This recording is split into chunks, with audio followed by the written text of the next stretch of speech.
been asked all around on my Twitter, my IG, on my YouTube Live, is if I am still a part of FaZe and if I'm living at the FaZe house.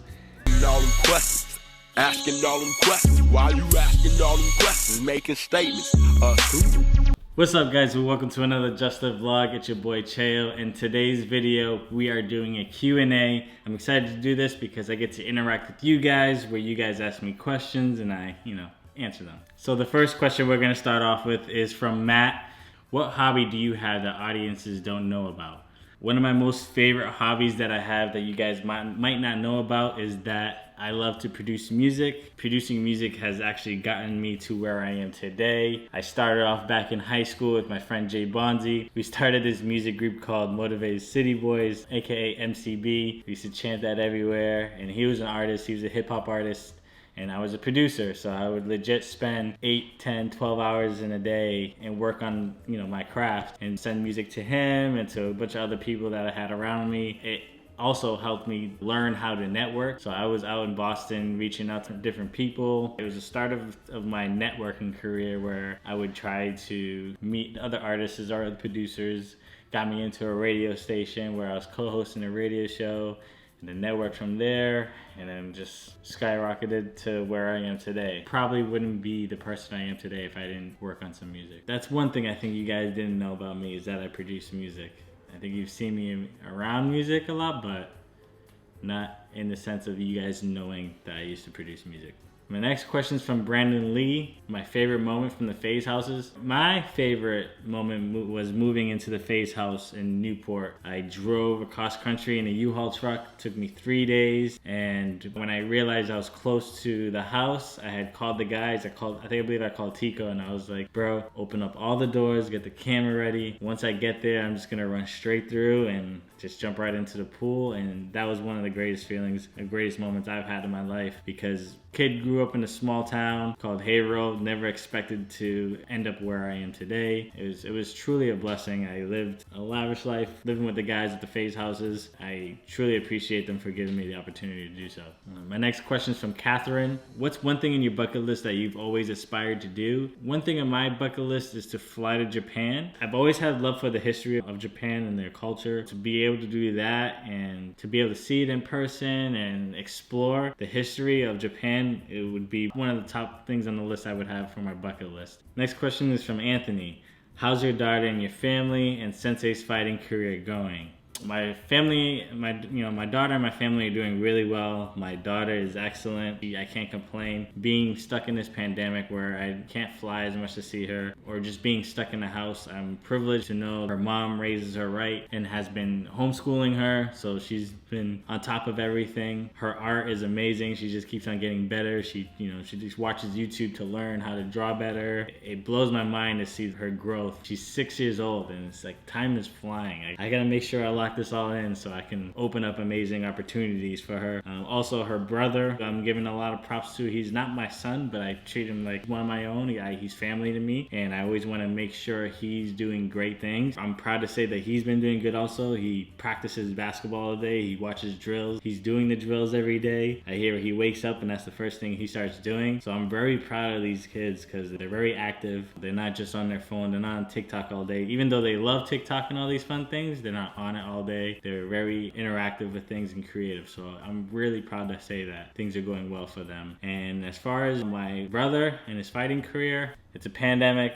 We're quarantined. There's no fight coming up anytime soon. But he does teach. He's training every day. I'm super proud of him. I can't wait to see once this quarantine is over, get another YouTube fight in. Hopefully, maybe where I'm relevant enough where I can even get in the ring. I would love to do that, show you guys my skills. But besides that, my brother's fighting career is great because, he doesn't have to fight. Next question is from Dean. What are you hoping to do in 10 years? What I would like to be doing in 10 years is to travel with my family. I think traveling is very important, to see other cultures, just to see how others live around the world, and it's a humbling experience, I think, and to be able to share that with the family I have in 10 years and just show them what the world that we live in and how privileged we are as living in the States. And hopefully at that time I'm retired and have the ability to, and not to financially stress about what's going on in life. I want to be able to humble my my surroundings, my people who are around me, so that we could feel privileged for whatever we have in the next 10 years. Next question is from James Young. The best meal preps. The best meal prep for me right now has been plant-based, called the Menu Prep. It's all plant-based foods and it's amazing. It's actually changed my life. I've lost about 40 pounds, and physically, mentally, I've been in the best shape since probably high school. I'm truly grateful to this plant-based diet and the meal preps that she gets ready for me. And if you live in the LA area, I'm telling you, hit her up and try some of her food. It really works wonders. So I would say the best meal prep service from me, if you are not in the LA area, is to try out a plant-based meal prep service. The best athletes in the world are doing it, and there's a reason why. Next question is from Jason JJ Cruz. What up, Jason? I know you're a big fan. You always show love in my comments, and I always see that you watch my videos, so I really appreciate you. Your question is vegan healthy versus vegan that's not healthy. What are the differences, basically? I want to say all non-processed produce foods that are like fruits and veggies. You got your cucumbers, onions, peppers, carrots, tomatoes, zucchini, leafy greens, broccoli, mushrooms, potatoes, quinoa, bread. All this stuff is a healthy vegan diet, but you can also be an unhealthy vegan, which is also like the Beyond Meat and Impossible Burgers, the processed meats that are not real meat. That's truthfully like unhealthy vegan foods that you can actually gain weight, and like frozen foods, vegan desserts, cookies, fried foods. There's a lot of stuff that can be unhealthy. Just because you're vegan doesn't mean that you're healthy. So always look for like non-processed foods, a lot of produce, a lot of greens. Check what you're eating, you know, you never know. Like I really was careless on how I would eat growing up. So now jumping into stuff where I'm paying attention to what I'm eating, I feel the difference. I just gotta be more aware. Look into it. Dude, there's a lot of research. I'm not perfect at this. I'm just learning how to become plant-based. I'm still going through the works to try to figure out what's best for me. Next question is from Drex. What's the biggest piece of advice you can give to a young person pursuing their dream? My biggest piece of advice would be to find your niche and be consistent with it. Look at your dreams as goals and figure out your small achievements that you need to make. Achieve your small achievements first, and the bigger goal becomes the easier task to knock out. And there you go. All of a sudden, you're at the point where you've reached your dream, and then from there is just however you want to take it. But it's a lot of hard work and dedication, and it's a lot of balancing, figuring out what you can carry onto your plate. Don't put too much on your plate where you overwhelm yourself and you crash. It happens to a lot of people. It's happened to me. It's happened to a bunch of my friends. You can be so great at so many things, but people are going to be like, what is the purpose of your channel or whatever you're trying to do? Like, you got to figure out, hey, this is what I do best, and execute it with that. Next question is from Tyson Watts. What inspires you to make each video you do, and how hard is it to come up with videos? Each video I've done has been inspired by the food I've come to love. Recently, I've been doing a lot of plant-based foods, which has been great. I try to look at it myself as I was prior to being plant-based. Like, I loved Alfredo. I love this type of pasta, spaghetti and meatballs. I love burgers. How can I still have this stuff, but without having real meat or dairy? And I've looked up all these stuff, and this is what popped up to me with the vegan Alfredo, plant-based burgers, and breakfast sandwiches. I just found solutions that I can do. Now, not all of them are the healthiest option, but again, it's an option that's where I'm not having dairy and, you know, other meats and stuff like that.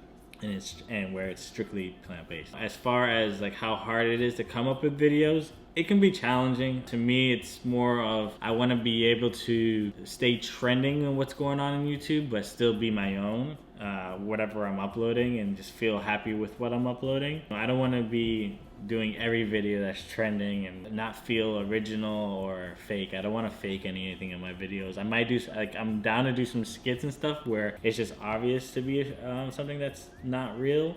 But when it comes to doing like food and conversations with people, like, or just doing food with people, I don't like faking the funk. I like to just be as real as possible. I think it's worked out for me, and it feels good. It feels good to like bring a realness to my channel. Next question is from Abraham Latif. What's your favorite go-to meal after a workout? My favorite meal has been after a workout has been oatmeal. I've been obsessed with oatmeal lately, so that's been my like go-to after workout meal. And then like salads, a lot of carbs, which I gotta kind of work on that too. But besides that, just been my favorite go-to meal has been oatmeal. Next question is from Wit. What was my favorite FaZe house? My favorite FaZe house was the Calabasas house, but the location, my favorite FaZe house location was Newport. Newport was absolutely mind-blowing, amazing, clean, just a dream to live. But as far as the house itself, my favorite FaZe house was living in Calabasas. Next question is from Widow. What is the first thing you're doing once the quarantine is over? The first thing I'm actually gonna do once the quarantine is over is to actually take my girlfriend out on a date. I think she deserves it more than anything.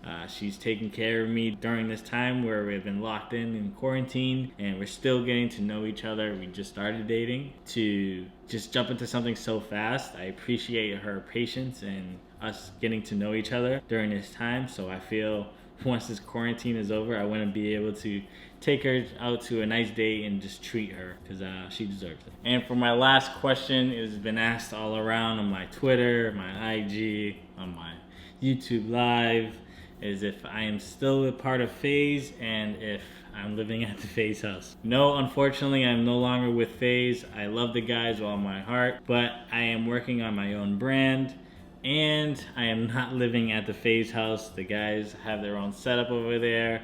They're killing it over there, but I am working on my own goals and working on getting my own place. But I would love to visit the guys and do some content with them. They're amazing, they're killing it. It'll definitely be goals to start working with them. Hopefully I can grow aside with FaZe. But yes, I am no longer a part of FaZe, and I'm not living at the FaZe house. They're still family to me. I love the guys, and I wish the best for everybody that's killing it in FaZe, and I will always be there to support. Alright guys, so that's all the questions I have for today. Thank you for asking me all the questions on Twitter. I appreciate you guys so much. So make sure you like, comment, and subscribe down below. I can't wait to do another Q&A soon. Just make sure you guys comment down below what kind of questions you guys would like to ask. Hopefully one of your questions will pop up in my videos. Alright guys, have a good day. See you next time. Peace.